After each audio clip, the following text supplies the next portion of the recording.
경상남도 창녕군에 이름난 의원이 하나 있었습니다. 그 사람의 이름은 유이태로 조선조의 가장 뛰어난 의원 중 한 사람이었습니다. 그런데 어느 날 이명희인 유이태의 어머니가 병이 났습니다. 유이태는 자신이 알고 있는 온갖 방법을 다 동원하여 어머니의 병을 고치려 했습니다. 그러나 어머니의 병은 점점 더 심해졌습니다. 결국 어머니의 병을 고치지 못하고 돌아가실 날만 기다리게 되자 유이태의 동생이 형에게 찾아와 의논을 하였습니다. 형님이 명이라고 소문이 자자하지만 어머님의 병은 어쩔 수 없는 것 같습니다. 형님께서도 고치지 못할 정도라면 어머님은 영영 나으실 수 없겠지요. 형님은 다른 환자들을 보살피시느라 바쁘시니 제가 어머님을 모시고 세상 곳곳을 구경시켜 드리는 것이 좋겠습니다. 그 말을 들은 유이태가 손을 내저으며 말렸습니다. 안 된다. 어머님 병이 저렇게 위중하신데 어떻게 세상 구경을 시켜드린단 말이냐. 집에서 편히 쉬셔도 나을 수 없는 병인데 말이다. 그러나 동생의 의견도 만만치 않았습니다. 그러니 어머님을 모시고 세상 구경을 다니겠다는 것 아닙니까? 이제 어머님께서 얼마나 더 사시겠습니까? 살아계시는 동안만이라도 이곳저곳 구경하시며 즐겁게 지내시도록 하고 싶습니다.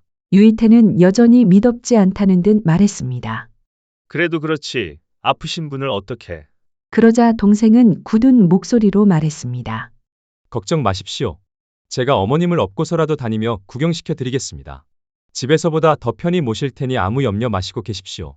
더구나 어머님께서도 세상 구경을 원하시지 않습니까? 형을 설득한 동생은 어머니를 업고 세상 곳곳을 구경하며 돌아다니게 되었습니다. 아들은 땀을 비오듯 흘리면서도 어머니를 업고 인적 드문 골짜기를 지나며 산천의 경치를 보여드리고 있었습니다. 이곳저곳 이름난 곳을 모두 다니며 어머니께 구경을 시켜드리다가 어느 날 아주 첩첩한 산중에 이르게 되었습니다.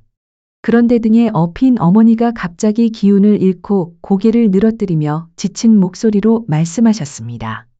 얘야, 내가 기운이 너무 없어 도저히 더 가지 못하겠다. 이렇게 내 등에 업혀 다니는 것도 힘이 드는구나. 내 살 날이 얼마 남지 않은 것 같구나.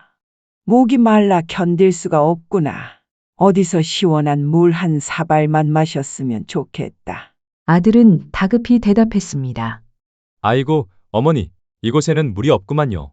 조금만 더 내려가면 샘이 있을 것 같으니 잠시만 참으세요. 제가 얼른 내려가 보겠습니다. 아들은 발걸음을 재촉해 골짜기 아래로 내려갔습니다. 등에 업힌 어머니는 이제 물을 달라 하실 힘조차 없으셨는지 그저 가느다란 숨만 내쉬고 계셨습니다. 얼마쯤 골짜기를 따라 내려가자 작은 샘이 하나 나타났습니다. 바위가 갈라진 틈 사이로 흘러나오는 물소리는 지친 아들의 마음속까지 시원하게 씻어주는 듯했습니다. 아들은 얼른 어머니를 샘 가까이에 내려놓고 두 손을 모아 물을 뜨려 했습니다. 그런데 물속에는 엄지손가락만한 지렁이 3마리가 죽어 허옇게 가라앉아 있는 것이 아니겠습니까? 아들은 속으로 생각했습니다. 이런, 하필 지렁이가 죽어 있을 게 뭐람? 다른 샘을 찾아봐야 하나. 그렇지만 어머니께서 목이 말라 저렇게 정신을 잃고 계시는데. 잠시 망설이던 아들은 결국 결심했습니다. 그래도 목이 말라 돌아가시는 것보다는 지렁이가 죽은 물이라도 드시는 게 낫겠다. 그는 물을 떠서 어머니께 드렸습니다. 몇 번을 떠서 드리자 마침내 어머니는 정신을 차리고 눈을 가늘게 뜨시더니 아들을 그윽하게 바라보셨습니다. 아들은 기쁨에 겨워 다시 어머니를 업고 인가가 있는 마을 쪽으로 한참을 내려갔습니다. 얼마쯤 내려오는데 등에 업힌 어머니가 갑자기 또렷한 목소리로 이렇게 말씀하셨습니다. 얘야, 아까 그 물을 먹어서 그런지 한결 기운이 나는 것 같구나. 머리도 훨씬 밝아지고 말이다. 그 말을 들은 아들은 너무 기뻐 저절로 힘이 솟는 것 같았습니다. 그런데 동네에서 조금 떨어진 집에서 웬 사내 하나가 닭 1마리를 들고 나오더니 개울가에 휙 던져버리고 가는 것이 아니겠습니까? 아들이 이상해서 물었습니다. 여보시오, 왜 그 닭을 내다 버리시는 겁니까? 그러자 사내는 조금 모자란 듯한 말투로 대답했습니다. 그 닭이 말이오. 우리 집 노새 뒷다리에 치여 죽은 것이오. 노새에 치여 죽은 닭은 먹지 않는다 하여 내다 버리는 것이지요. 아들은 속으로 중얼거렸습니다. 옳지.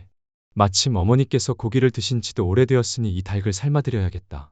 그렇게 생각한 아들은 사내가 집으로 들어가자 얼른 닭을 주워 삶아 어머니께 드렸습니다. 아이고, 웬 닭고기냐? 참 맛있기도 하다. 고기도 정말 연하구나. 너도 같이 먹으려무나. 오랜만에 맛보는 고기라 그런지 어머니는 맛있게 닭 한 마리를 다 드셨습니다. 그리고 얼마 지나지 않아 잘 걷지도 못하시던 어머니가 갑자기 자리에서 벌떡 일어나셨습니다. 아이고, 갑자기 다리에 힘이 솟는구나. 몸도 개운해지고 이제 병이 다 나았나 보다. 아들은 기쁨에 차서 말했습니다. 정말입니까? 어머니 얼굴이 전보다 훨씬 화색이 도십니다. 정말 병이 다 나으신가 봅니다. 아들은 뛸 듯이 기뻐하며 어머니를 모시고 고향으로 돌아왔습니다. 형님은 조선의 명이라지만 어머니 병은 고치지 못하셨지요. 그런데 제가 어머니 병을 고쳤습니다. 자, 보십시오. 병이 씻은 듯이 낫지 않았습니까? 동생의 말을 들은 유이태는 깜짝 놀라며 어머니를 진맥해 보았습니다. 과연 어머니의 병이 다 나은 것이 아니겠습니까? 이게 어찌된 일이냐? 어머니 병은 전혀 나을 수 없는 것이었는데 무슨 방법으로 고쳐드린 것이냐?